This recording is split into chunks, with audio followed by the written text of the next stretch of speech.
Welcome to the Penny Bloom Podcast. Ain't another place that has got more bombast. Romp past your mom, dad's listening to Tomcats. Talking everything that make you sad. We don't want that. We're here to make you smile.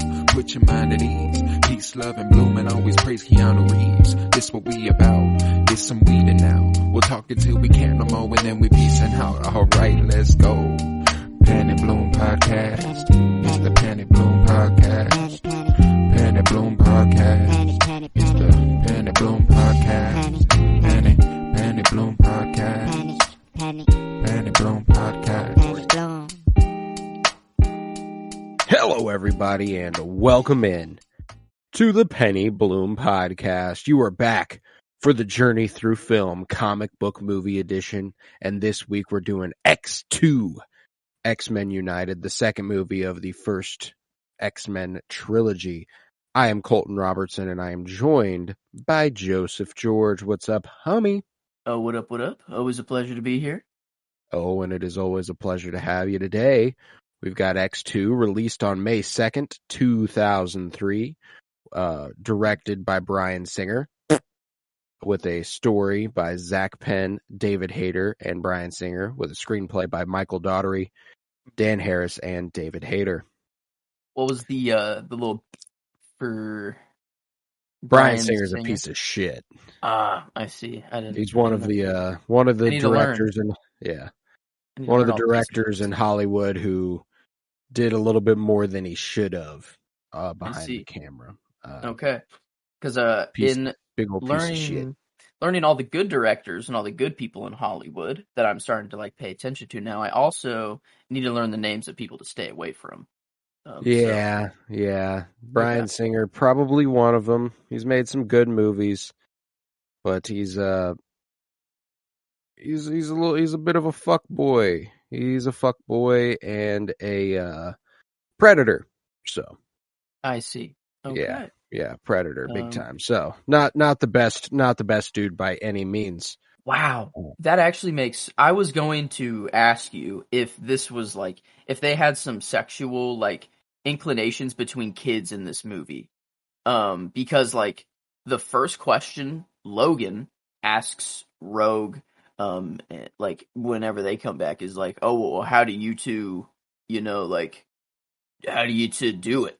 I guess it's the obvious question, but he's asking a kid, that he is Wolverine. Well, and there's a way around that, they can't do anything couples do. Yeah, I guess true. But then okay, the scene where it's just a field trip, and then they show off their powers, and then Professor X shuts it down, and he's all right, boy, let's go. There's a kid, a little girl licking an ice cream, and there's she's 5 years old, maybe 6. Young. And then there's another 6-7-year-old boy looking over at her. And she's licking the ice cream, and he then nudges his eyebrows up. And then she licks it more intent, a little I don't know. It's just really weird that they're having kids do this, and then all of a sudden it's and then it's no longer a thing. And there was just multiple points in this movie where I'm what is this kid? What's going on here? I don't know. I guess that makes sense now with this guy, because I did have this really just weird feeling about it. Yeah. No, there's certainly some things that you could probably definitely go back and project onto that, which I didn't catch first time watching this. I didn't think much of it, but Bryan Singer being a complete and utter complete piece of shit, you never know. There's always the possibility. But aside from Bryan Singer, on the flip note, in spite of Bryan Singer, sorry to kick it off on such a terrible note, but yeah, that's my bad. No, you're good. In spite of Bryan Singer, this is still one of the better X-Men movies, if not easily the best of this original trilogy of X-Men movies. And oh yeah. Far and away the best for my money. Not by a ton, but it's definitely the best. It's better than X-Men.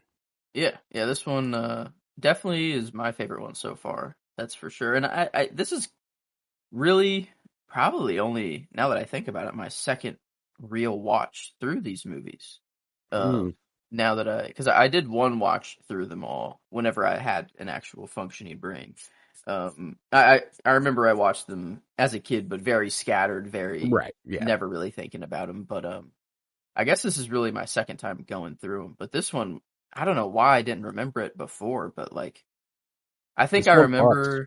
I remember the Magneto prison breakout scene. I remember that just Yeah. because of how badass Magneto is. But I don't know why I didn't remember a lot of other parts of this movie. Um, but man, yeah, I don't know. This one was changed my perception on the X-Men movies so far, at least. No, yeah, like Um, this elevates the trilogy to a point where it's like, it sucks what they do with the third one, and we'll get there in a few weeks, but that you could tell they were building towards something they really wanted to do with like Jean Grey specifically. This is a very big setup movie for what Jean Grey does in X-Men The Last Stand. And what's cool is that's like really background. But it's still prevalent. Like, it's amazing the sort of threads this lays to bear that get followed through on in later movies, because X-Men Origins Wolverine concerns everything that Wolverine goes through in this movie. Jean Grey's whole storyline alludes to X-Men The Last Stand. Like, there's a lot of future stuff, and I mean, it's just so interesting watching these movies with Mystique, because she's so much a non-factor basically. But then, like, there are certain things that you can go, there's a little bit of a pull through there. When Nightcrawler, like, asks her, like, you can look like anybody. Why don't you look like them all the time? And she's like, because we shouldn't have to.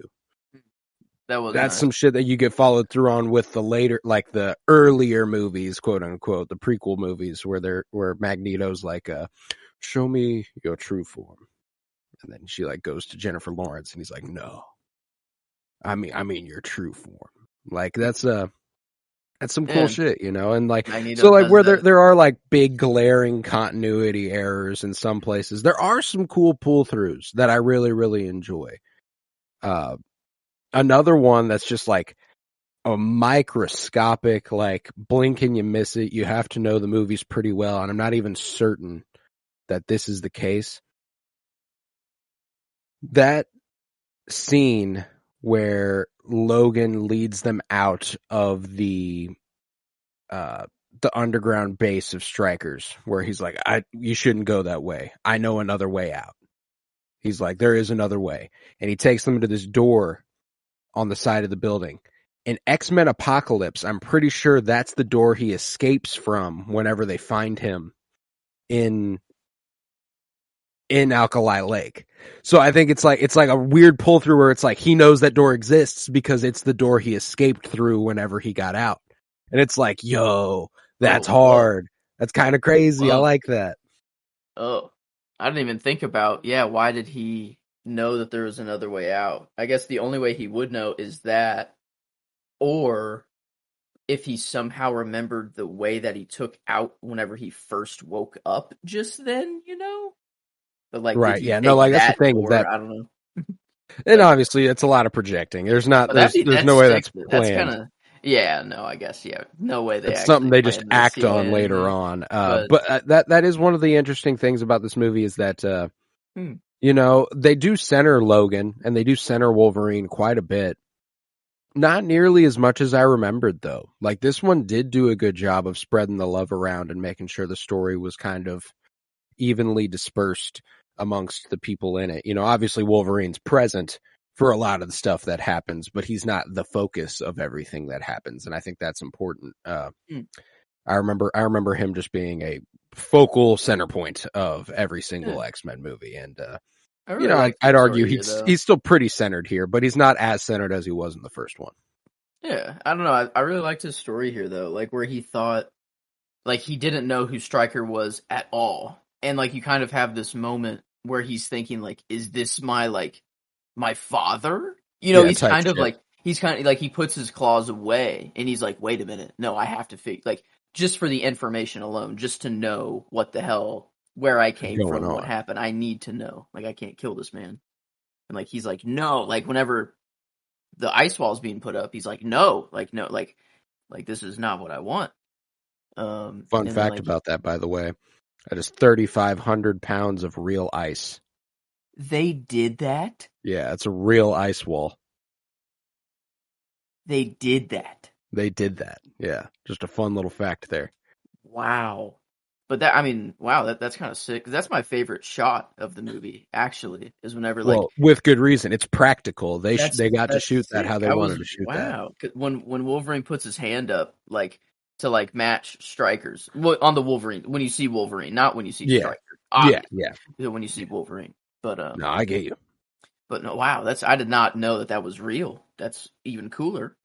No, Um, for sure. But no, that moment was just really cool in the movie where he's kind of like, I want to talk to this man, even though, later on he's not gonna like him whatsoever at all. Who That's like was the that worst man? man, in his life. So His name is Stryker.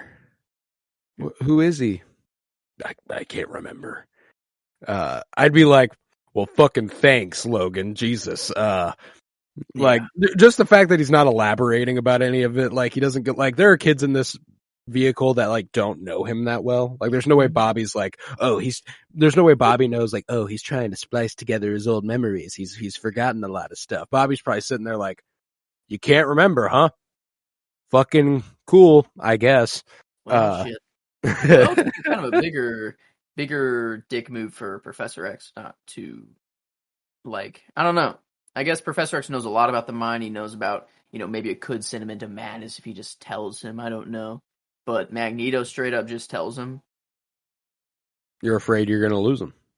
And, no, I mean, like, Magneto straight up tells Wolverine, Oh, like, yeah. who Stryker is and what, like, he's like, well, the only man I know who can manipulate adamantium is Stryker, and you're kind of pure adamantium, so kind of putting those two together, I don't know why Professor X didn't think you could. And then, Yeah, like, right. Logan just took that and he was like, oh, fuck. He's like, shit. Well, I hate this man now. He's like, well, I hate that guy. I know who he is now. And, like, he took it and he was fine. So, like, I don't know. I think Professor X was wrong in this situation. Like, I think I he was tend to agree. It's just that, like, for the story. I don't know that it was pure. Yeah, I don't know that it was pure selfishness that led him down that path. I think he was being cautious about it. Like, I guess, and I do think there's something to the idea of giving the mind the tools to figure something out and then letting it put the pieces together for itself. There's probably something a lot more fulfilling about that as opposed to just being like, yep, check that out. You've been trying to rack your brain for years trying to remember that, and I could just drop it all on you in 1 second. How you feeling about it? And was it said that it was after they had Jason, Stryker's son, that Stryker's, like, they had Jason and then all that messed up and then Logan came along, like, afterwards? Is that the timeline? I think so. I think so. Because I think Because he Magneto says is like, it's been like 16 years since him and Stryker saw each other, and his son looks an awful lot older than 16. okay. Uh, So that makes sense. I guess, like, he loses Jason in that way. He's like, oh, I don't want that to happen again. He's like, I can't. So it's like, it is, I guess, selfish, but not out of, good intentions, I guess. You could say like that that he's doing it for. He's trying to protect him. So it's not Professor like X, just it's not a dick move that, Professor X is just keeping this from him. But no, not completely. It's just I don't know. That's why I've been loving Magneto. Is just how on the side of mutants that he's just like, if you're a mutant, like, you're just, I'll, he still looks at himself as, like, top shit, and he's like, I will fuck you up because I am Magneto and I am that man.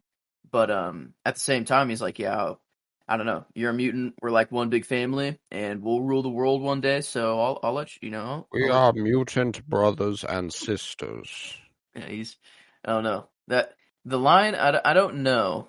Because I do have a lot of Magneto up here. It's only Magneto and Wolverine. I kind of want to spread the love a little bit. But man, that's just really what I loved out of this movie, I guess. But the line that he tells, I think it's Pyro. Whenever he's, sitting down with him, and he's like, "Hey, what's your name?" He's like, "Nah, what's your real name?" Pyro. Yeah. And he's like, "You're a god among insects. Don't let anyone tell you different." And it's just like, you see Mm.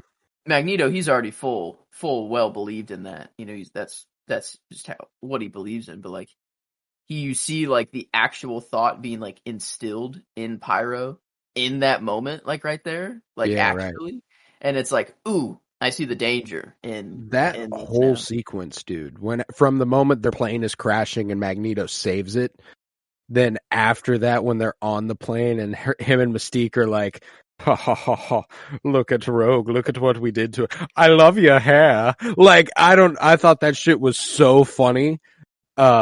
So out of pocket. That's so out of pocket. But Damn, like, that is they were rough. just like, remember, this dude is a villain.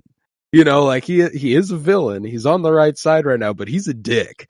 I thought that shit yeah. was so funny.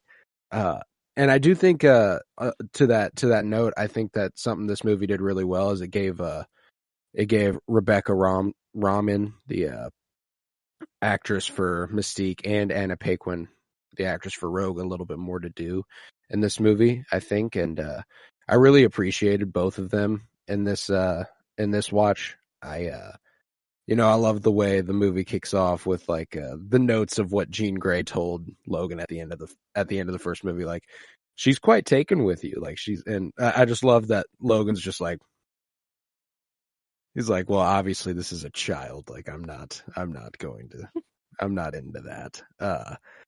Mm-hmm. And like he always treats her so kindly without being weird. And I like that's something that's shocking coming from a director like Bryan Singer, where it's like it could feel a little weirder, and they don't make it feel weird.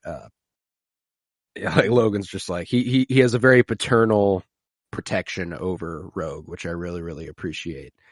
And the way that like Bobby's like jealous of him throughout the movie, and he's like real scared. They shake hands and he like freezes his hand, and he's like, "Okay, bud, like chill the fuck out on me a little." They have a lot of like actually funny moments like that. Like, I don't know, even in that moment whenever Magneto was saying like, I love what you don't, done with your hair. Like, Rogue actually just like takes off her glove. You know, like that's all she has to do. Yeah, You know, she's her like, you know threat what? I'm gonna kill this is like, motherfucker. I'll touch you. I will touch you. That's all I have to do. I'll take off my glove. And everyone's like holding her back from taking off her, it's like the equivalent of holding her back. Like, I don't know, I don't know, Put like the glove on. Put the glove on.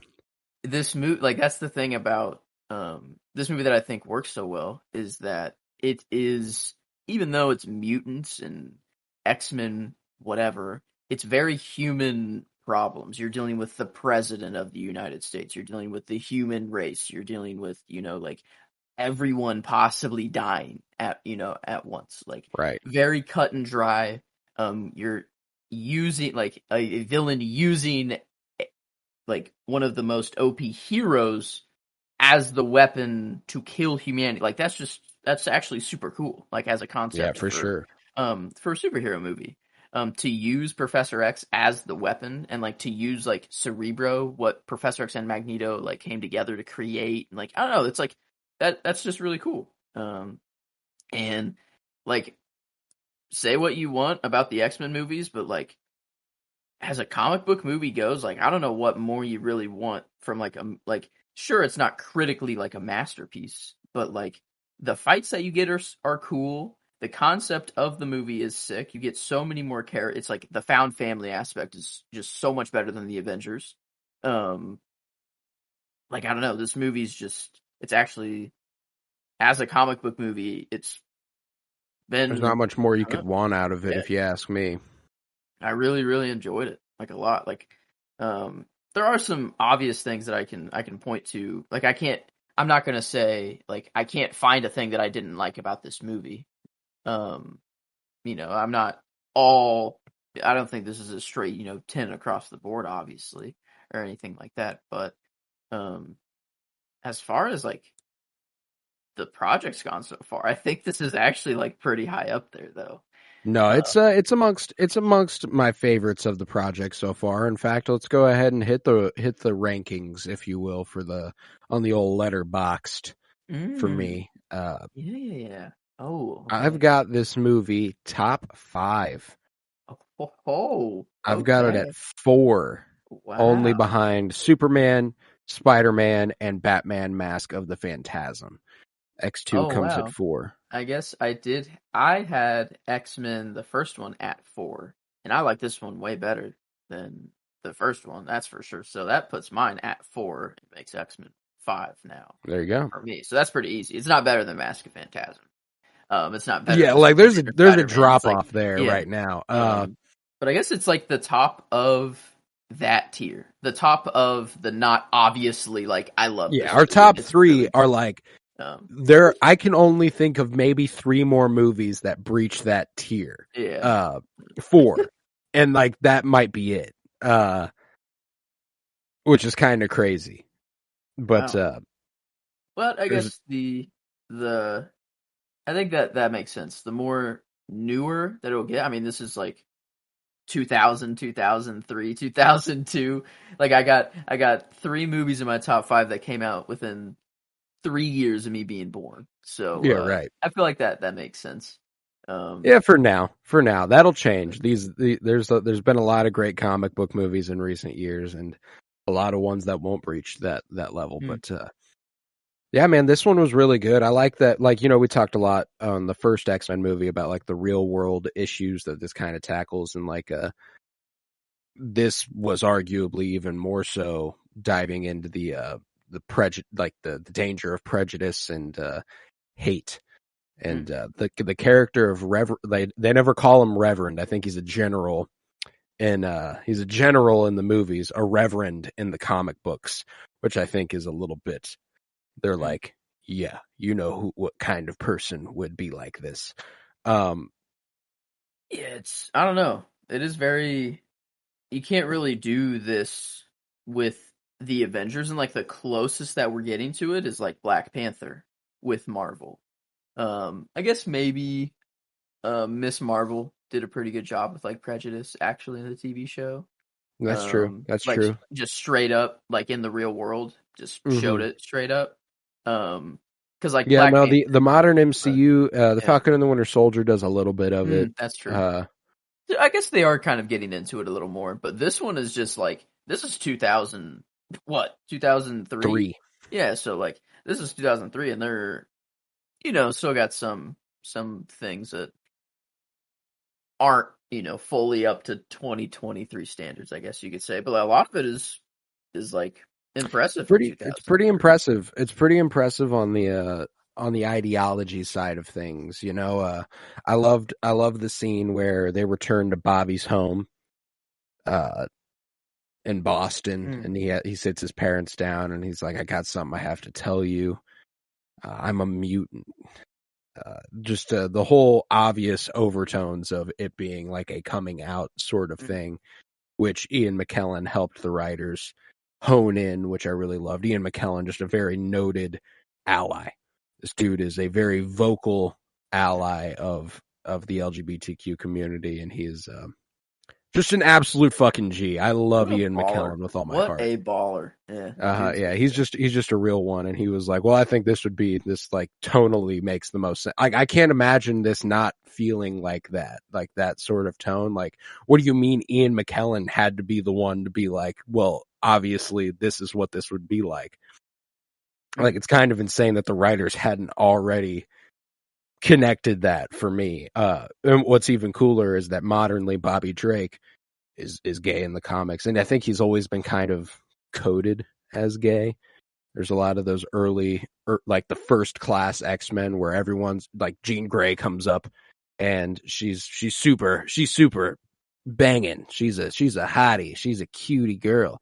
And everyone's like, boom. Like Scott's like, oh my God, I love her. And Hank's like, she's so fine. And Bobby's like, I don't give a shit. Like, there's a lot of shit like that throughout the early comics where like they never say anything, but it's like, wink, wink. I don't know. Nudge, Maybe nudge. maybe it was they only saw it as him having to tell his parents that he was a mutant, and Ian McKellen was the only one that was like smart enough to be like, oh, this is obviously just like a We coming could out. do a very Like this powerful is real world. this is like literally just the same thing, and like maybe Yeah, it was that, and they were like, oh, that actually yeah, makes sense now. Yeah, and they're like, that's okay, strong. yeah, let's actually do that. I don't know. I have no idea how it went down, obviously, but Yeah, at least right. But how it turned still, out in the movie, it was like, yeah, the like in my line on the Excel sheet, I have the line the mom says, right after. It's right off the coattail of being like, we still love you, Bobby, and you telling us this doesn't change anything at all. Want you to know that, honey. Love you. But have you ever tried not being a mutant, honey? And that was the line that made it so blatantly just like an allegory for sexuality. Have you ever tried not being gay? Like, that's kind of what they're getting at there. Have you just tried, just tried not? It makes even less sense in this like it doesn't make sense in any context. You are born that way. That is you are that way. That is fine. To ask someone, have you tried to change your gene code? Yeah, that you had absolutely no say or choice in whatsoever. And I love how the parents just get like slam dunked after by Pyro. Someone says like it's all my fault or something like that. The mom feels shitty, like it's all my fault. And then Pyro comes and he's like, oh no, actually it's proven that the male passes down the X gene. So it's actually his fault. Is that like still canon?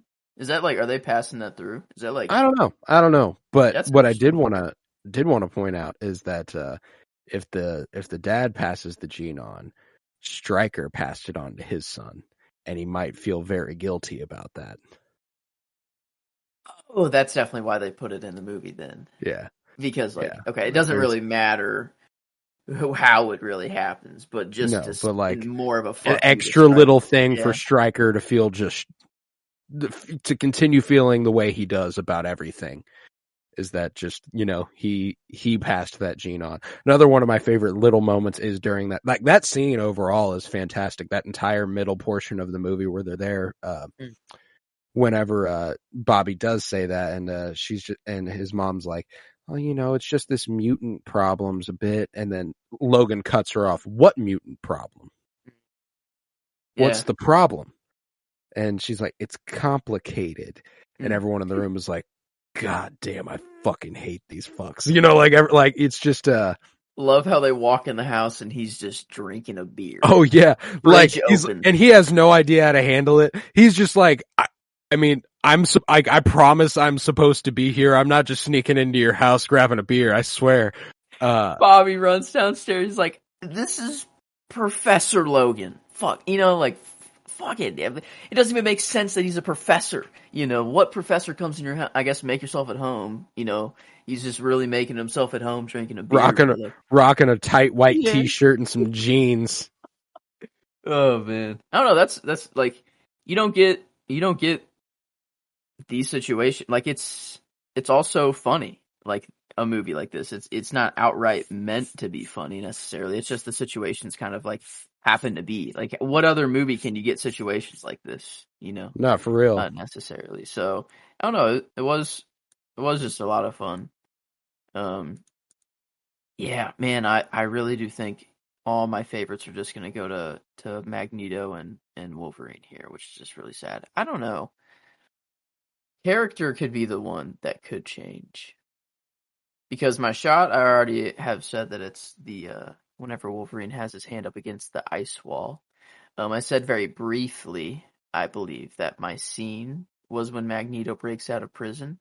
I don't know if I did declare that necessarily, but it was one scene I did remember out of the movie before, and then when it came up again, I was like, yeah, okay.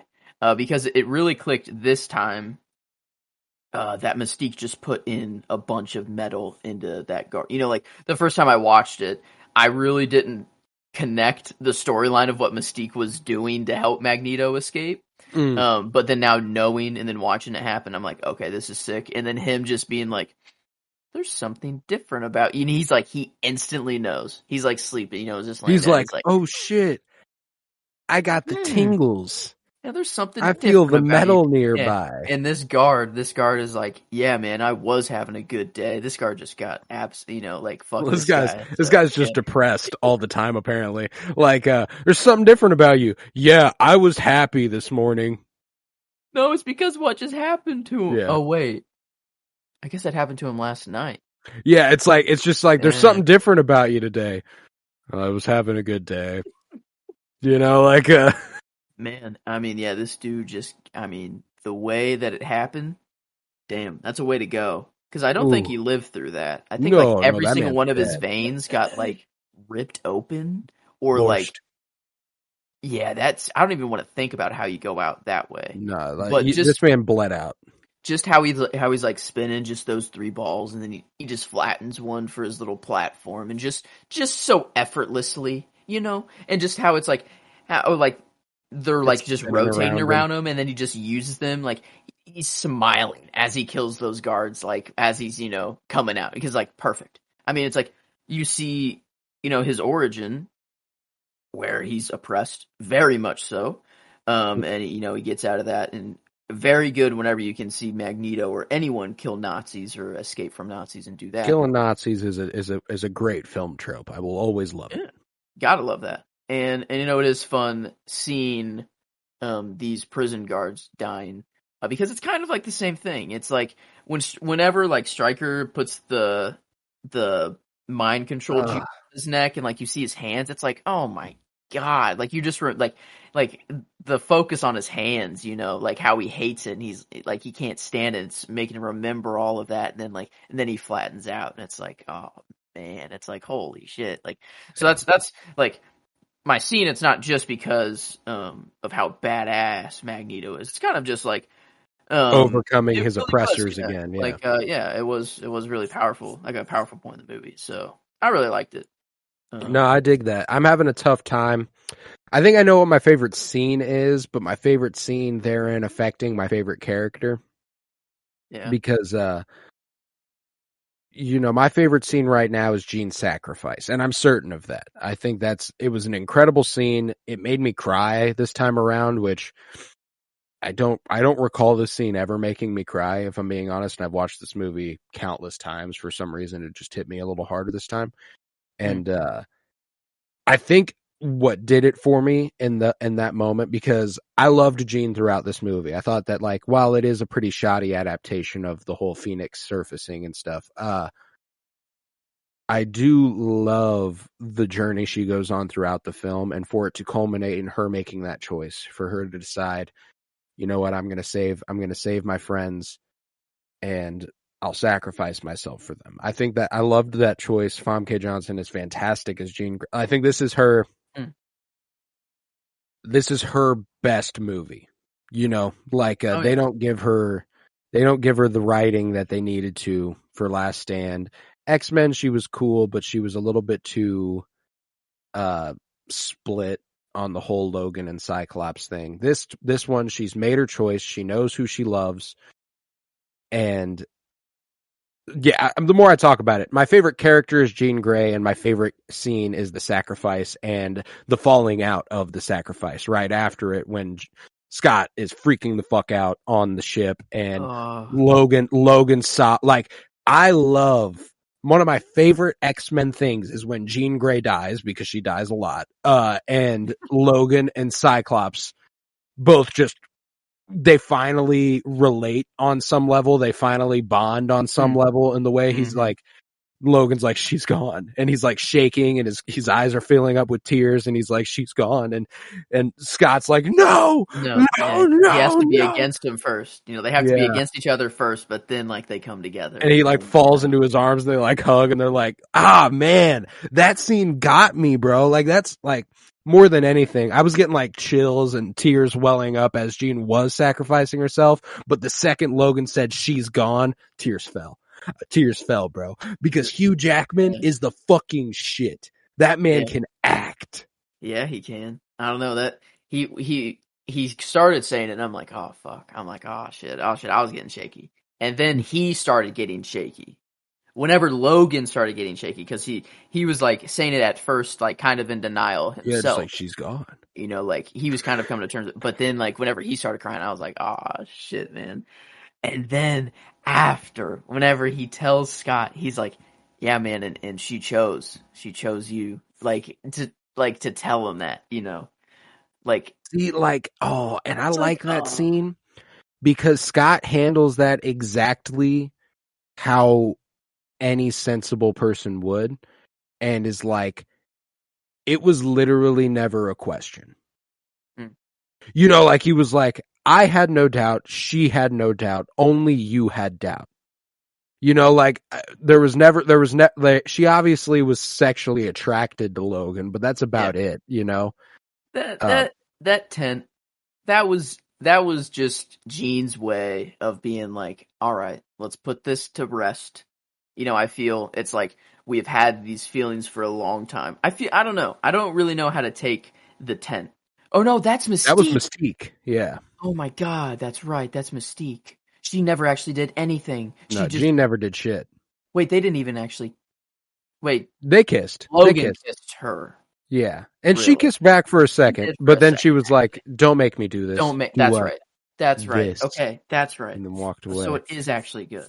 That's okay. No, they maintain that. Gene never goes back on what she says. Wow. Okay, Mystique fucked me up there for a second. Mystique that's her power, man. That's what she does. But and she really did that just to fuck with Logan.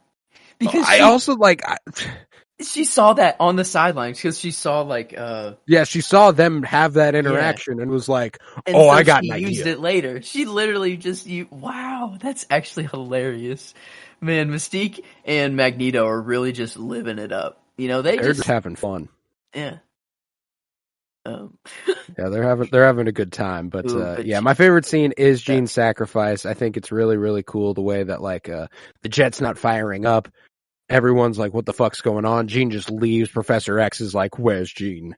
And then they're like, fuck, no, Gene. And she's like, yep, I got this shit, bro. She turns on every single thing in the jet. She makes it work. And it's like, they're like, Scott's like, don't you fucking take off. And Storm's like, I literally have no choice in the matter. She's controlling the jet. Nightcrawler, go get her. And it's like, she's not letting me. It's like, holy fuck, she's doing everything right Gene now. is powerful. They do a lot to allude to her growing power throughout the movie as well. You know, obviously at the beginning when they are at the museum and she starts getting a little overwhelmed by the voices and she's doing the whole wiggly fingers and it's changing the frequencies on the televisions. Some of the stuff she hears in that scene is not happening then. Like it's allusions to later in the movie or stuff that's happening very far away. Like one of the things she hears is get to the shelter, which is from the White House when Nightcrawler is making his entrance. One of the things she hears is Logan yell no when the wall of ice is put up. Okay. One of the things she hears is Rogue yelling, "No, they'll kill him!" Whenever they decide to go back and save Logan in the mansion. So, I don't know if that was necessarily they were just layering more lines in, or if that was that's the level of power she's achieving as she's hearing stuff through time, which would be interesting. It's the Phoenix Force, and it's kind of like anything, you know. It's like it's like that's. If it can, probably. If it's in the realm. I don't know. It is. Beyond. She definitely. This is her movie, though. That's for sure. I don't really remember what happens in Last Stand. The only thing I remember is that it was just a little cringe. It was cringe. I remember it being cringe. It's it's a fun action movie. But as an X-Men fan, I'm going to try and separate myself from the whole bad adaptation equals bad story. Now, because I don't remember much of it either. I remember being thoroughly disappointed with the way they handled the Phoenix Force. And that's kind of the crux of which I remember not liking the movie. I'm hoping that's all it is, and maybe I can look at it a little bit more lovingly than I have in the past. I has the feeling that won't be the case, though. It's a pretty bad movie in general. Yeah, I do remember it being a little weird. Oh, that's the one where the last fight is on the Golden Gate Bridge. Golden Gate Bridge, yeah. It's really dope action. The stuff they do in that movie is sick. It's just that they do a lot of just what? What are we doing here? Yeah, I don't like really remember anything at all of that movie other than that Golden Gate fight scene, They and adapt I don't even the really remember what Cure, happens at the end of it. storyline. Oh, wait, it's actually kind of cool. The concepts of the movie. It's got the bones. Nasty. It's got the bones. And we'll see. Like I'm trying to enter it with an open mind, more open mind than I have ever, because that's kind of what the point of this project is just to, when we get to those ratings, we got the favoritism, we got the critical, and we've got the adaptation. A bad adaptation doesn't equal a bad movie. A good adaptation doesn't equal a good movie. So True. it is what it is. This one ends up being a good adaptation and a good movie. And it's obviously not a perfect adaptation. There's some stuff that it's clearly just influenced by God Loves, Man Kills, but it's not. It's certainly not adapting that story. Done in their own way. Yeah, definitely done in their own way. And they didn't suffer from it is the thing. Is that although it wasn't, it's a perfect example of a movie where just taking a comic book as a script, it's not a good, that's not what you should want out of a movie, really. It'd be nice if you have if there's a comics book that just the story is so masterfully written that you want to be adapted into a film, but you're going into a movie and it's your first time watching, I would rather it be different and have them come up with different storylines or something like that in the movie. And I think this is a perfect example of it done well. They didn't do anything so crazy where it's oh my god, why did they go this way? Why did they choose to go this way? It was all it was a very reasonable. fantastic. Yeah. I love this movie. This is so good. And we bring it up every time how there's usually a problem with the third act. This is an extremely strong third act. It's a very strong movie all the way through. There's not really a part where I'm like, all right, let's get to the good stuff. No, it's good stuff all the way through this fucking movie. I thoroughly enjoyed it. And there's a few cool Easter eggs throughout the movie that I really enjoy. When Mystique breaks into Stryker's office and is working at Lady Deathstrike's computer, his assistant, the little drop-down menu where she finds Eric Lencher on. It features the names of several noted mutants. It has Kanucha Harada, a.k.a. Silver Samurai. It has Garrison Kane, a.k.a. Weapon X /Kane. Jamie Madrox, a.k.a. Multiple Man, who does appear in The Last Stand. Xian Koi Man, a.k.a. Karma. Kevin McTaggart, a.k.a. Proteus, who is pretty prominent in the Phoenix Force storyline in the comics. The son of Moira McTaggart, who we meet in X-Men First Class and stuff, played by Rose Byrne. And Danielle Moonstar, a.k.a. Mirage, just a bunch of Node mutants. Wow. And then my favorites, Remy LeBeau, who's Gambit. Very prominent character in X-Men, most notably probably from the X-Men Origins Wolverine and the animated series. And then my favorite little bit, Maximoff 2. Oh. Yeah. Okay, they alluded to the existence of Wanda and Pietro in this movie. Who's the mother? Is that known? Is that a constant? We meet her in a later movie. Or is it always just Magneto's the father? But I don't know that the mother is another super powered entity. I think it's just a woman, if I remember correctly. He falls in love with a human. Well, there's also the fact that in every storyline they have to learn Magneto's their father. Okay, I guess fair. Yeah, this is it's a very vast. Doesn't necessarily, he's not around. There's a chance he doesn't know about them. Didn't fall in love, just kind of hooked up. He does get around. Magneto, He fucks. He gets around. Magneto fucks.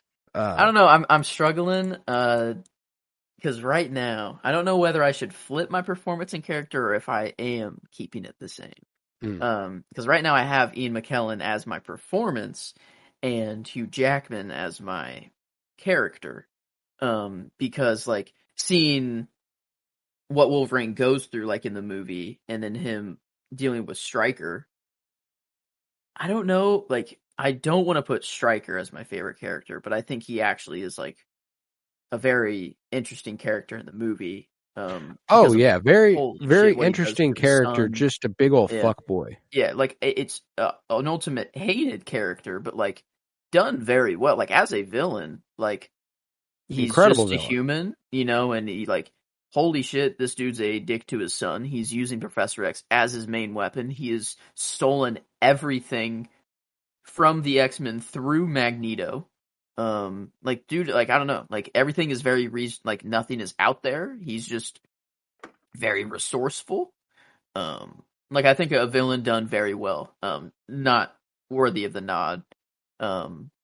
I think I will keep it because I don't know. I really do like Ian McKellen's performance, like just how villainous he can be. And like whenever he's laughing up on the ship with Mystique was hilarious. I love what It's so funny. done with your hair. Whenever he breaks out of prison, like yeah, I don't know. I think I'll keep it the same. I'll keep Ian McKellen as the performance here.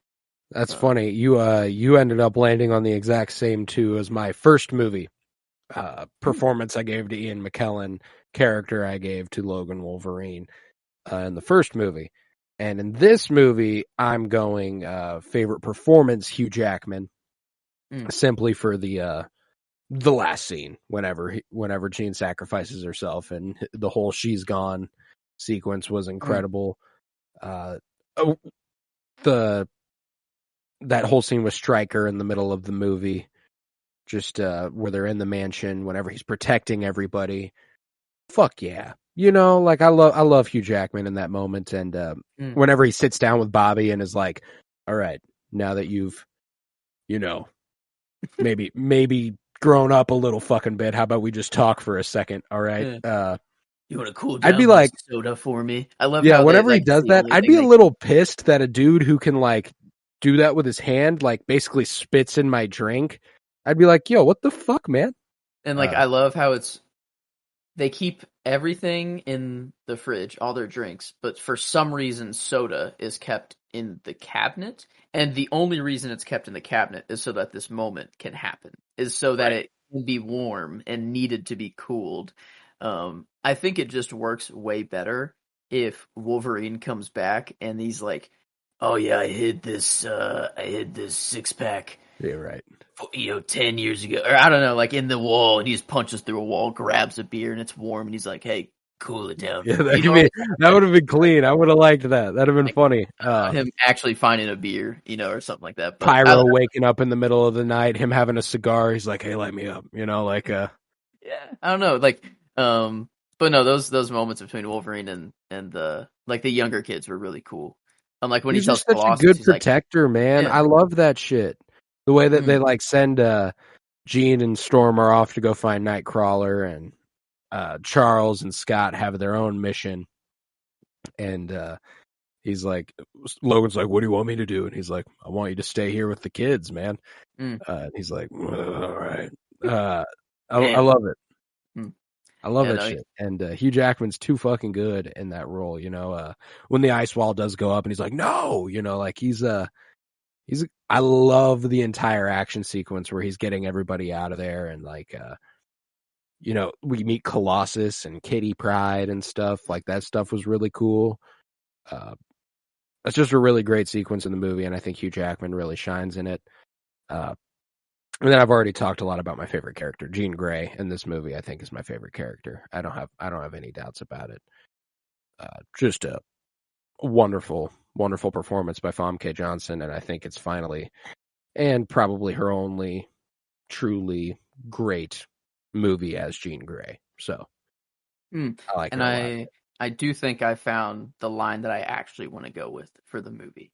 The Magneto line of "You're God among insects, don't let anyone tell you different." Whenever he's talking to Pyro, I do like it for it's like it's Magneto's philosophy. It's being instilled in a very young person. It shows that he's very villainous still and very dangerous. Not the guy to be kept around in the mansion. Obviously Professor X is the one that's in the mansion. Magneto's the one off on an island usually. Like this is why. Hmm. And I went with it just because it's a hard Magneto line. But actually, the conversation that Nightcrawler and Storm have, whenever he's kind of hitting on her a little bit, but it's more of like someone so beautiful shouldn't be so angry. Storm then says sometimes anger can help you survive, and then Nightcrawler comes back with so can faith. It's like So can faith, showing yeah. just how like what is keeping both of them in the fight. Like what's their motivation, and you see both of them kind of like like they both kind of like they Learn. look at learn from each other. And it's just the found family aspect of the X-Men. Like it's just kind of within this line conversation, I guess. That You could say. storyline's really, really strong, man. The whole I think Nightcrawler is like yeah, I love actually Nightcrawler, man. I love slept the way on, I feel like, the yeah. opening sequence. That was tough to not make my favorite scene. Like him heading through the White House. One of my favorite shots in the movie, and I'm tempted to go with it as my favorite shot. A couple come from this scene. Obviously, the mutant freedom now knife in the desk with the president looking at it. Very strong. But the other one is when he's got like the hat and the trench coat on, and he's got his like head down, and he's posing like JFK in his presidential portrait in front of JFK's presidential portrait. I love that shot, dude. I think that is so clean. Yeah, why? Let's see. I wonder why he chose JFK. I guess, well, he was about to attempt assassinate a president. There's so that. I guess there is that aspect there. There's also the fact that in a later movie, it's revealed that JFK was a mutant. That's right. That's kind of cool. And that Magneto is accused of having assassinated him. No, and JFK does have Addison's disease. Maybe that's his X gene. So maybe I got it too. Maybe that's what comes out. Maybe you're a mutant. I wonder what my mutation is. It's just wild ass theories. Waiting for a traumatic experience, I guess. Shit, fuck. Yeah. I'm not ready for it. Did I not already have it? The tools to handle this. Shit, did I not already have that? I hope. Okay. Damn, wait. Let's see. God. I don't know. Maybe it's just coming up with the dumbest theories known to mankind, and then somehow they work out. Maybe that's it. Maybe that's just the thing. I'm just kind of lucky, like that girl in Deadpool. It just kind of happens every now and then. That's funny, Domino. That's right, Domino.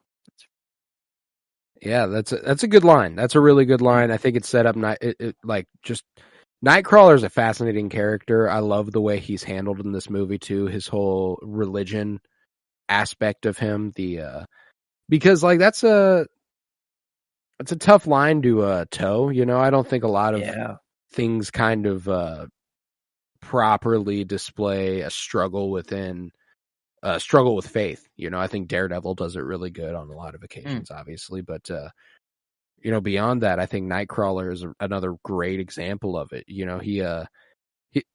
The phrase he shouts in German at Storm and Jean whenever they show up, translated is like, I am a demon. I am a spawn of the devil. Like that is literally what it translates to. So not only is he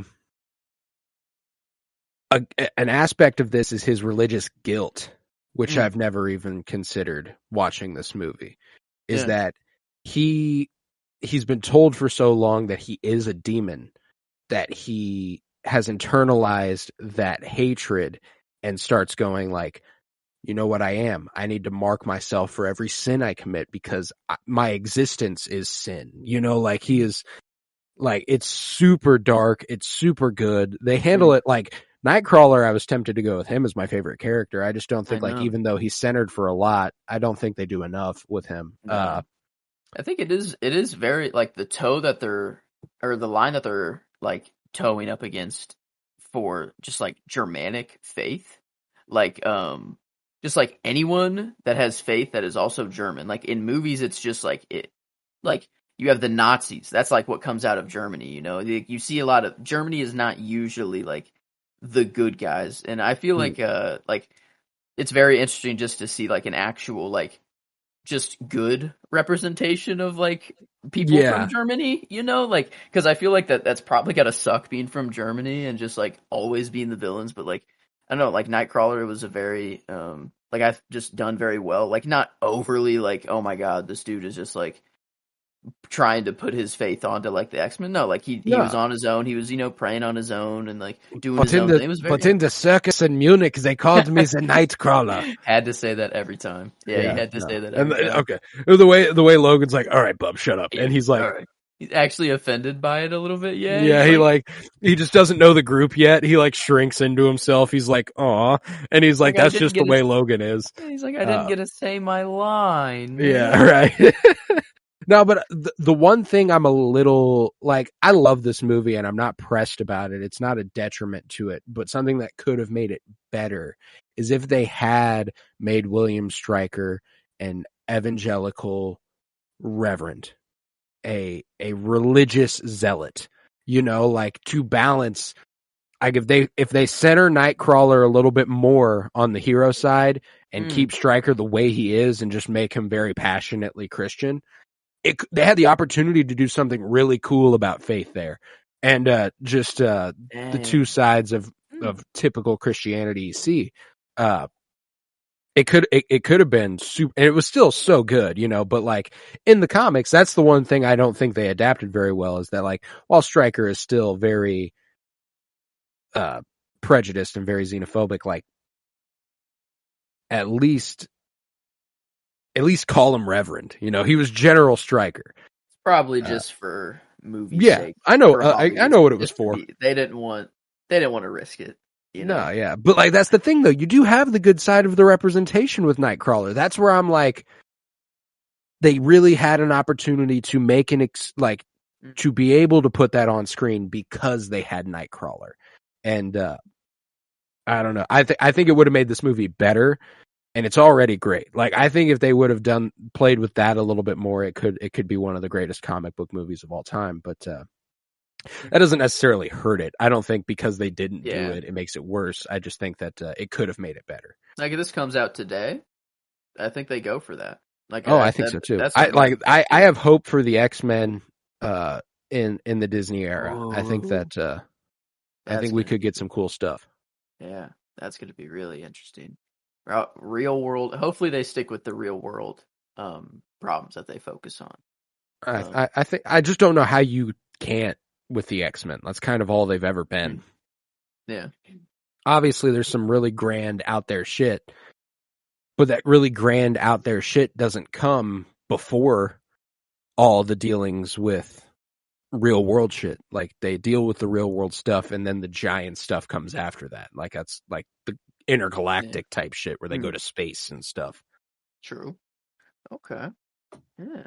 I don't know. It's just Logan's the only like actual X-Men. Well, I guess we had Professor X, but like to come back in Deadpool 3, like we have no confirmed X-Men at all in anything else, right? Like it's just that Wolverine's coming in Deadpool 3 and who knows what that's actually like.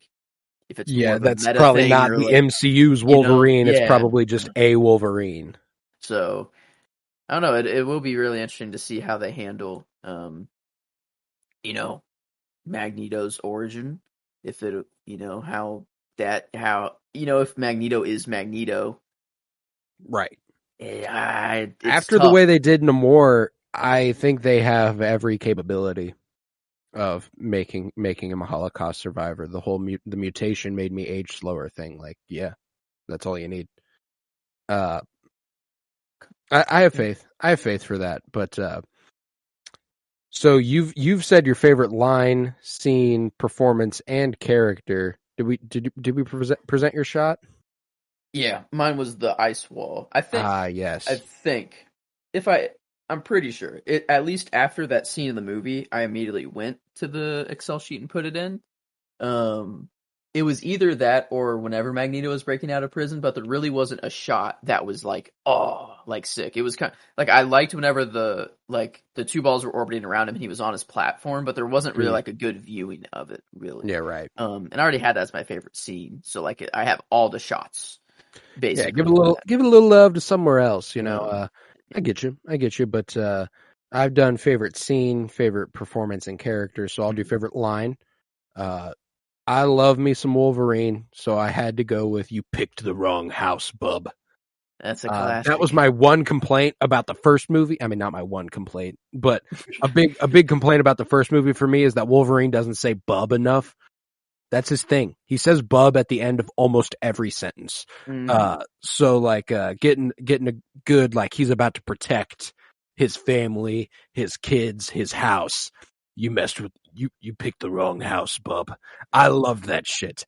I absolutely love it. It kind of builds on the whole Professor X Magneto at the end of the first one being like, I pity the one who chooses to come to that school looking for trouble. And yeah, they got it. I mean, that wasn't even full force either. That was basically just Logan. That was just Logan protecting the house. Colossus did a little. Gotta give Colossus for sure. credit, you know. Then, like I loved that part where like Logan's like, get them out of here, and Colossus is like, I can help you, and he's like, you can help them. You know, like they need your help. Like I was like, fuck yes, Wolverine like coming into his own as like a leader, instructing these kids on what to do and stuff. Like when Rogue is like Rogue and Bobby come back for him, and I was tempted to go with this line where he was like, go, I'll be fine, and she's like, yeah, but we won't. You know, like that was we need good. you. Yeah, like we need you, and I love that shit. I'm just a sucker for Wolverine. So anytime the kids look up to him or protecting the kids, I love that shit, and that leads me into my favorite shot. It's like not crazy important. It's just a nice scenic shot where we're really far zoomed out on the mountains at Alkali Lake, and Logan spotted Stryker. You can't see him in the frame yet, but like there's a glimpse through the trees of Logan carrying a child and like protecting the child, and he's holding him in his arms. Yeah. And it's really far and zoomed out, but I loved the way it looked. And I loved Logan that scene thereafter where Stryker was like, you want to take your chances with them, or do you want to know who you are, what you are? And he's like, I'll take my chances with him. You know, like I love that shit. I'm a sucker for Wolverine, and this movie does a good job of, you know, he's still a centerpiece, but like not making him the only centerpiece of this movie while still making him very prominent. And I think they did a perfect balancing act of Wolverine versus the rest of the X-Men. Yeah. And so ultimately this just ends up being probably a top 3 favorite X-Men movie all time for me. Only alongside Logan and First Class, I think, for a little allusion to the future. It's Alkali Lake? What's the lake name? Alkali. Alkali. Like alkali metal? Yeah. Wow, that's good. Okay. Alkaline or alkali? Alkali, yeah. It's an allusion to alkaline, but it's Gotcha. Okay. Okay. Okay, that's nice. I don't know, but that was a very beautiful location. It seemed like they did that on location. Almost certainly. I can't imagine that they did that on a giant soundstage. I think there was even one where Wolverine because the shot with the kid is like at the end, right? Yeah. When I feel like there's one before where he like walks up. Whenever he's going to Alkali Lake for the first time, whenever Professor X sent him there. To go there, and he didn't find the underground thing, and he just comes into frame with the mountains behind him. And it's just Hugh Jackman. I think maybe a cigar in his mouth or something like that. Right. It's just like mountains in the background. It was beautiful. Yeah, that's it was gorgeous, man. Actually, a fun fact about the, you said the whole on location thing, and it reminded me the set for Stryker's base at Alkali Lake was actually an abandoned Sears warehouse. And at the time of filming, it was the largest film set ever constructed. They had to like use bikes to get to the bathroom quickly. I was gonna say, because there was a room where Jean and Scott fought for a second. Right. Like the steam, the huge turbines that were in there, the power turbines, like Right. just like 10 of them in a row. Like that looked like the legitimate room. Like, I don't know, like the actual room that would house those things. And like, yeah, that room is massive. Like, Right. that would like to actually just walk from one end to the other would actually like take a while. So like, yeah, Oh, for sure. it's a Sears warehouse. Oh, yeah, an abandoned Sears warehouse, and they didn't even use half of it. And it was the biggest film set of all time. I guess that's the thing about Sears, huh? They just had everything. They just had it all, man. That's an appliance store. They only needed half of the Sears warehouse for the X-Men movie, okay?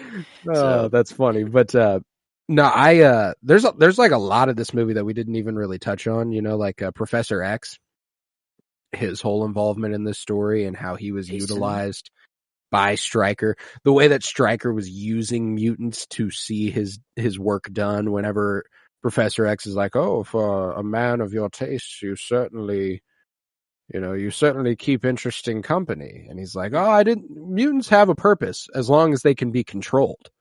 And it was like, "Oh, this man's a sick fuck." Yep.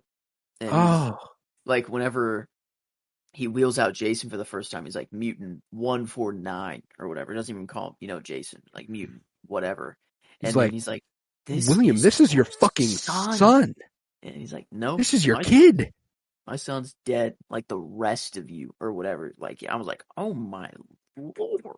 He's like using his son's like, brain juice, like to control, like secreting, like keeping his son alive just to get his brain juice, basically to control all the other mutants and use him as a weapon to like control Professor X. Like, oh my God. Yeah, this dude is, he's evil.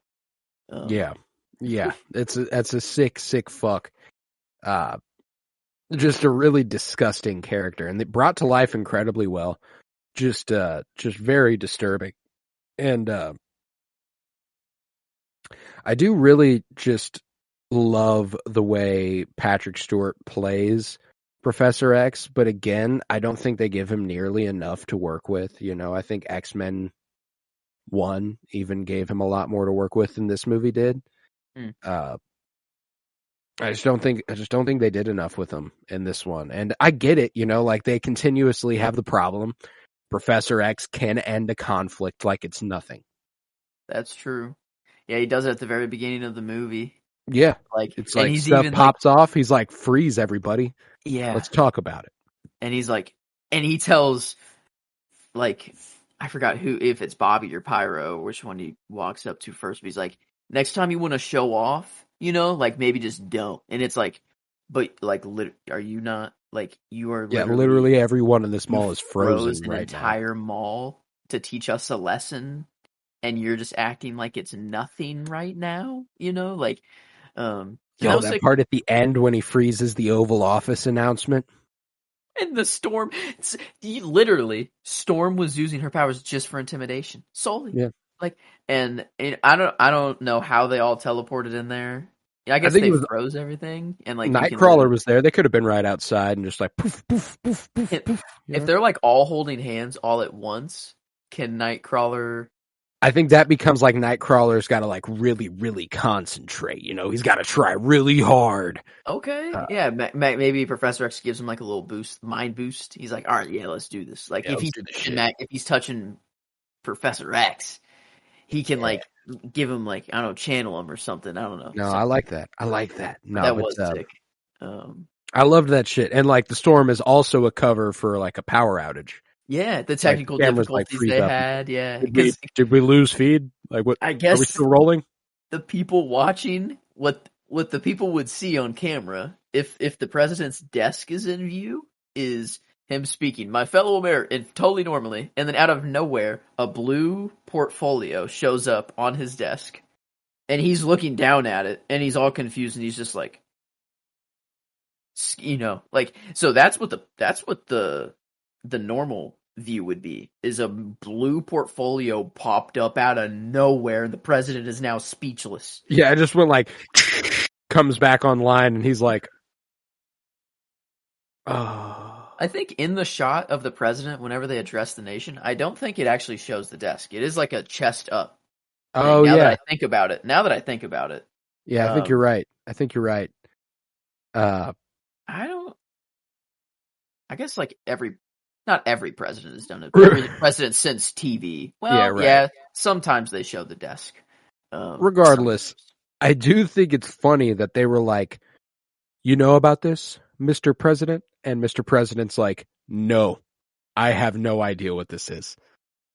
He's like, how did you get this? He's like, are you threatening me right now? He's like, that's literally what he's like, are you threatened? What is going on? He's like, no, we just want you to know.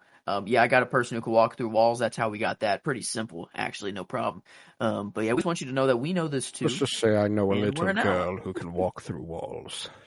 It's like, oh my god. Like, damn, Professor X is, I don't know. He is very up in his ego. You know, he's arrogant sometimes. Man, but I think we haven't reached that part yet. Not yet. Like as far as these movies are concerned so far, he is a pretty altruistic.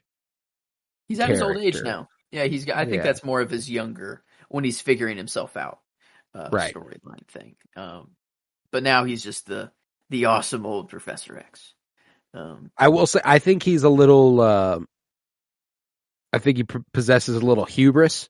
You know, like I think he's like, I am the most powerful. I know best. Like I think he does think he knows best. I have no doubt about that. True. Yeah, he does. Yeah.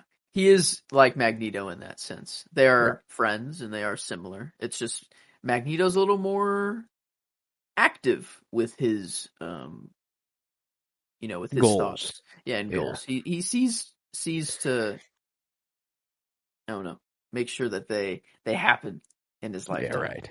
He's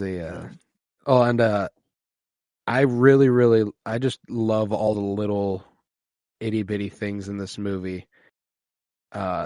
Like at the end of the movie, Professor X brings up, have any of you read the novel by English novelist T.H. White titled The Once and Future King?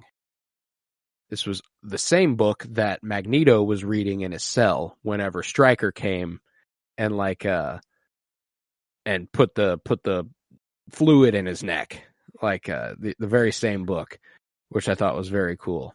I wonder what that book's about. It's about the youth and education of King Arthur. It's about his rule as king and the romance between Sir Lancelot and Queen Guinevere. Okay. It's divided into 4 parts: The Sword and the Stone, which is a very noted story. The Queen of Air and Darkness, the Light, and The Candle in the Wind. Wow. Yeah. Oh, that because at first I thought he was reading The Boy in the Striped Pajamas in his cell, because like that's what the cover looked like. Yeah. And then I read the title and I'm like, oh, that'd be really weird for him. Like that'd just be kind of, I don't know if that's it's a fantasy book. It's a fantasy book. Like in the show, you give Magneto the Boy in the Striped Pajamas. I think that's actually worse. In his prison cell, like, yeah, no, and like he chooses to read it. I don't think he chooses to read. I don't know. But that is cool. I wondered why Professor X brought up that book. I didn't think anything of it. I just thought he was just going into one of his lessons and they were just ending the movie, But that's cool that it's actually a little through line there. They have a lot of. There's a little part in the book where Merlin instills in Arthur the concept that the only justifiable reason for war is to prevent another from going to war, and that contemporary human governments and powerful people exemplify the worst aspects of the rule. So basically, the principle is that Professor X is like, the only reason we will go to war is to prevent Magneto from going to war with humanity. That's the only reason we'll ever go to war. And I think that's kind of just the very cool principle about that's the difference, is that Magneto probably reads it and is like, fuck that. No, that's not the only reason to go to war. And Professor X is like, it is. That's it's true. just another example of them probably viewing things in different ways. And I think I thought it was a really cool little bit of the movie, kind of similar to the chess match thing from the first one, where like they were showing like the pawns and the powerful pieces. Actual like that's, man, they actually pay attention to like a lot of the little details in these movies, because like they didn't have to for that little like chess match, but it actually makes so like perfect sense, like I love for it. both of the characters. And I don't know, like what a cool just dichotomy, like, or is it just dynamic between the two characters, lifelong friends, both just mega powerful, leading basically their own like little crusades. Well, and like something I've just never keyed in on too much is just that like they say it in the first movie, like, yes, Magneto helped me build it. Like in the second movie, it's like he knows the inner workings of Xavier Mansion very, very well. He can give you an entire layout. Yeah, I mean, in Magneto, he straight up, I guess, I mean, he had all the panels, like, confuses me how just rearranging the panels makes it just amplify to whatever, however that happens, but like, the point of that is to show that he just knows how Cerebro works. Like, that dude, like, he helped build it. Like, he knows the inner workings very well. And right before he walks in there, how he just pulled all the pins on their like the grenades on their vests, and then they all blow. That you all see them like drop at his side. Yeah, like, oh man, God, he's effortlessly badass. Like, I think they follow through on that next movie, and like the military has like plastic weapons. I think that is true. Yeah, something which like is cool. Yeah. Like a little pull through. Maybe where the military's like, we cannot carry metal anymore. We will die. A thing that can explode on our body if pulled by a little metal pin. Yeah, that's not gonna fly anymore. You're fucked. No, man, I absolutely love it. Another little part. I don't have much else to say about the movie, but another little part I loved about the movie was this scene when they all first got in to Stryker's base, and they're all standing right outside the base of operations where Mystique is like sending everybody on missions and stuff, and they're like, it just kind of shows where everybody's priorities are. Like Wolverine immediately goes, all right, I'm gonna go find Stryker. Jean's like, I'll go get Scott. Storm comes in, she's like, where are the kids? You know, like I thought it was really cool that everyone who came in there had a goal, and they knew that all the goals needed to get done, and every single goal had a specific person who cared the most about it, which I absolutely love. And even Jean, like, because Logan goes right away. He's like, he knows where he doesn't say anything. He takes his earpiece out and leaves. You know, he leaves his earpiece there, and then someone's like, where's Logan? I think Storm's like, where's Logan? And Jean, sees the earpiece, and she's like, all right, well, he's gone. That's, we know what he's doing. Yeah. Which was, I don't know, kind of funny. I don't know. The found family between the X-Men is just so much stronger than just a random group of heroes. Like, I don't know. It's just, I love the aspect of the team of the X-Men way more than. Nah, me too, man. That's what's been fun about this whole project. In between, the comics I pick up weekly and whatever we're reading for the project, the stuff I have in the background always is like something X-Men. I'm always figuring out a way to read something X-Men at some point, because they're just such good books, man. I love me some I love those characters, and they've up to this point, X-Men and X2 did a pretty good job of putting them on screen. Some iffy adaptation work at points, but otherwise very, very strong. So what do you say we get into a rating of this bad boy? I think we are ready. Okay. I think it's gonna do. I don't know. I'm pretty high on this bad boy in enjoyment, man. Nice. It's a damn good film. I'm enjoying it a lot. I'm trying to see where we got other shit.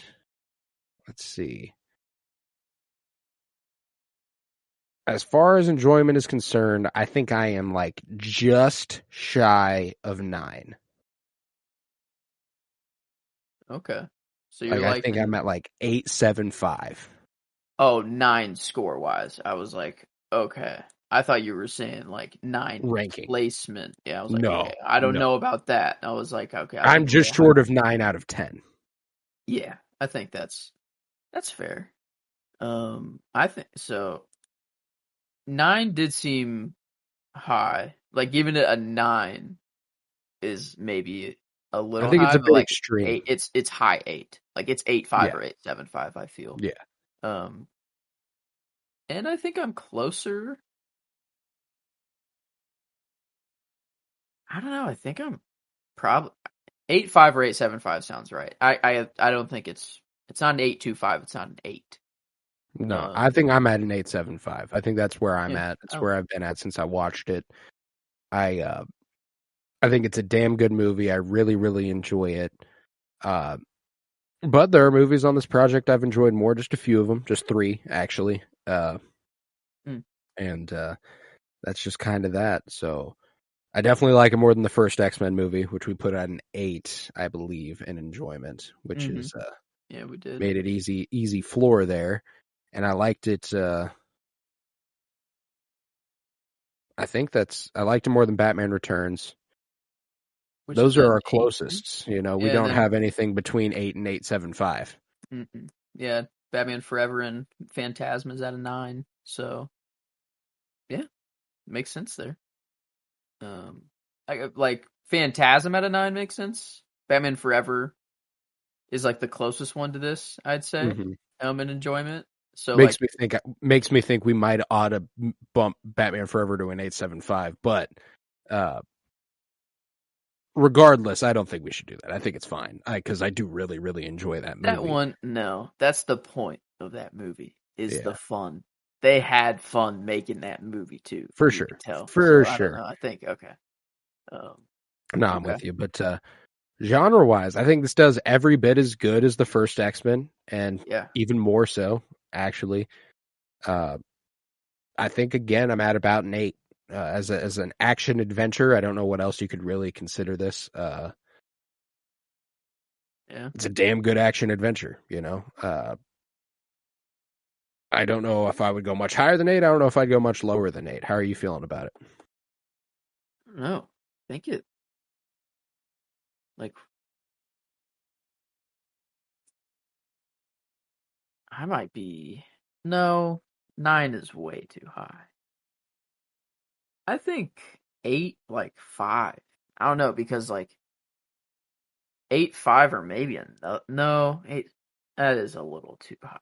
It's not like this is not like what you look at as like a staple, like the comic book genre action. Okay, yeah. I was just because I was thinking more of like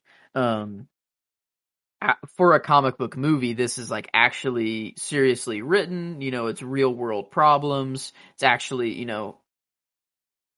just written in a way where it doesn't make comic book movies look just ridiculous. Right. And it's, I don't know, just taken very seriously and done well.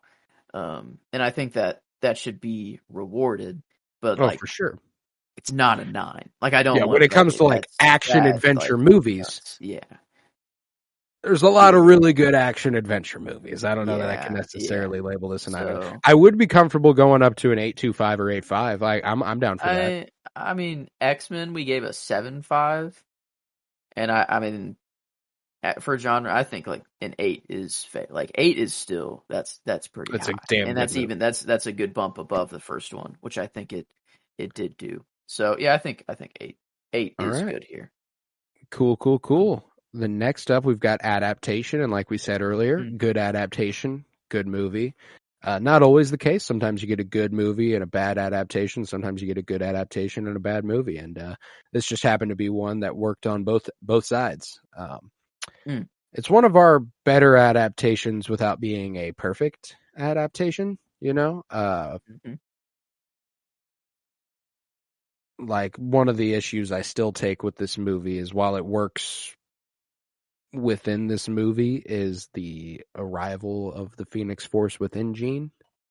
Yeah. It's kind of it's just always been there sort of thing, which is like, she's always been bonded to it, sure. But she hasn't always possessed it within her. Like, whenever she displays a certain amount of power, her eyes start glowing red and stuff. And it's like, I don't think it's just something she just all of a sudden unlocks from within. It literally approaches her and bonds with her. Yeah, that is weird. I mean, I guess like how like it is also hard to allude to a force that makes her so powerful, but you can't really like just drop like a Phoenix Force origin out of nowhere, you know, like beforehand. Right. So it's like, how do they give it'd you be that? tough. It'd be tough. That is But kinda, like, that's the thing, is that it's not something to be done in 3 movies. That's true. I mean, it is something to be done in 3 movies if the first movie focuses on it. Yeah. It's not something to be just like, oh, we're kind of alluding to this in the second movie, third movie, we're doing it. You know, like, it's just not, it's too big a story, to be executed like that. And, well, I think it works within this movie. You know, I don't think it necessarily hurts this movie critically, or enjoyment wise. I think it's a really good, I think it works within the context of the movie. It doesn't work within the context of the trilogy. It doesn't work within the context of what comes next movie, but it works within this one. But that still hurts the adaptation a little bit. Just a little bit though. I'm not huge on it. I think this one I'm not quite at an 8. Okay. Yeah. I think that's fair. They did well on some aspects. Like the actual like just X-Men part, like of the in the mansion, everyone protecting themselves, everyone having their own group to look out for, like in the Strikers base was really cool. Like that part of the X-Men was, you know, I really was very good. The Phoenix Force stuff is rough, and knowing where they do go with it is kind of tough to get by. I think that that single-handedly drops it at least 2 points. You know, like, that single-handedly takes it from a 10 to an 8. The little changes they make throughout it take it down a little bit further. You know, from God Loves Man Kills, you know, like my beef with Stryker not being irreverent and not being displayed as like a television evangelist.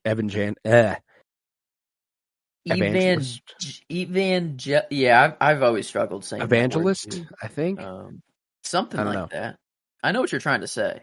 I think I said it fine earlier in the episode too, which is what's kind of fucking me up now, is that like I just knew how to say it. But is it as good as Howard the Duck? That's a 7. I'd say it's better than it's better than Howard the Duck. I'd say like 7.5. 7.5 is where my gut was at. I feel good about that. Okay. Now, critically here, story was actually good. Like it's not like written poorly. But this is not a masterpiece, that's for sure. No, but it is better than the first one. Yeah. And we gave that an 8. So, I mean, I was already up at like 8. 8.5 was my gut. For this one. Where does that put it? It puts it on Spider-Man. I was thinking 8.25.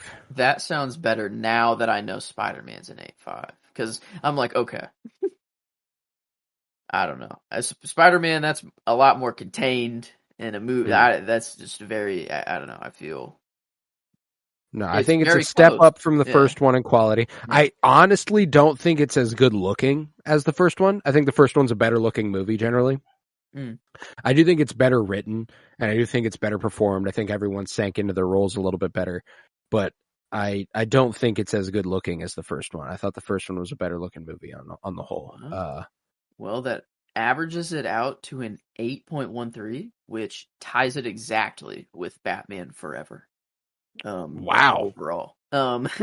So what a movie to compare it to.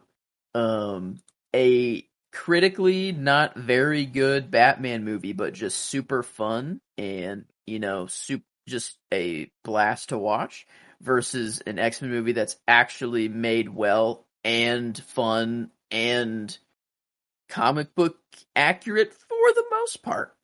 Yeah. I think where Batman Forever falls, I think X-Men just kind of picks it up in every other category. Like I X2 think so as well. So yeah, I dig that.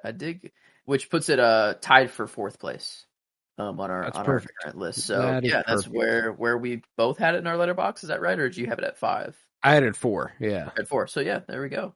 Coming out to an 81%, puts it about 7% higher than the first movie overall, which it's a big upgrade in the context of this project. 74% to 81% goes from a C to a B minus. It's a pretty big leap. It's a pretty big leap. Solid film. I really, really enjoyed it. And I feel good about it. I feel good about where we're at. And I cannot wait to keep going with X-Men movies. As much as bad as they can get, it's still so much fun to talk about them. It's still so much fun to watch them typically. I have a great time with them. And yeah, man, I can't wait to dig back into them. But in the meantime, next week we've got Hulk. The first Hulk movie. Let's go, man. Yeah, the first real MCU movie? Like no, MCU? That's the Incredible Hulk. No, there's theories that this is actually the first MCU movie. Oh. I don't know. It's just I don't know. I've been watching too much theory videos lately over Marvel, but it's just like a running joke to decide where the MCU actually starts. Not with Iron Man 1, or the Incredible Hulk, where I don't know. It's actually Howard the Duck. Yeah, right. Is the real answer. Started with Daredevil 2003. Yeah. No, I get you. No, but gonna be fun to get there though. Yeah. Hulk next week, Spider-Man 2 the week after that. We'll be bringing Michael Muehlberger back on for that, which I'm excited about. And then we go on a run after that I'm a bit concerned about. And Catwoman, Blade Trinity, and Elektra. It's going to be a fun 3 weeks. Oh, it's going to be a blast. It's going to be great. I'm not worried at all. You need bad movies to know what the good ones are. That's true. I'm excited to fill out that bell curve a little bit more on our rating side of things as well. So there's much to look forward to. Hulk coming next week though. Cannot wait for that. We're currently doing our Winter is Blooming Game of Thrones rewatch, which I'm very, very happy with. A few weeks back, Mandalorian just ended a few weeks back, and we covered that all the way through. We covered The Bad Batch all the way through on Rebellion's Bloom. A lot of stuff going on here. Any other comic book movies that are coming out currently? And May of 2023 sounds like something should be coming out right about now. Let's see. 2023. And Ant-Man Quantumania. Is you mean as in the pod release? No, the movie release. Yeah, is Ant-Man Quantumania. Is May 2023. And then that's coming out in February 2023 is though. It? Oh, that's right. That did move up. Oh, that's where the dates got fucked up. That I knew something was messed up there. Okay, now I figured it. Thank you. This is honed in where I've messed up now. That makes more sense. But then it should be Shazam. Shazam, Fury of the Gods, yes. May 2023. There we go. Yeah, we're covering that over on patreon.com/PennyBloomPod. It won't come up naturally in this project until like 2025. It's a bit far out, but It'll be can't a wait bit. for it. Very excited. We're definitely discussing it over there on patreon.com/PennyBloomPod. At least I will be.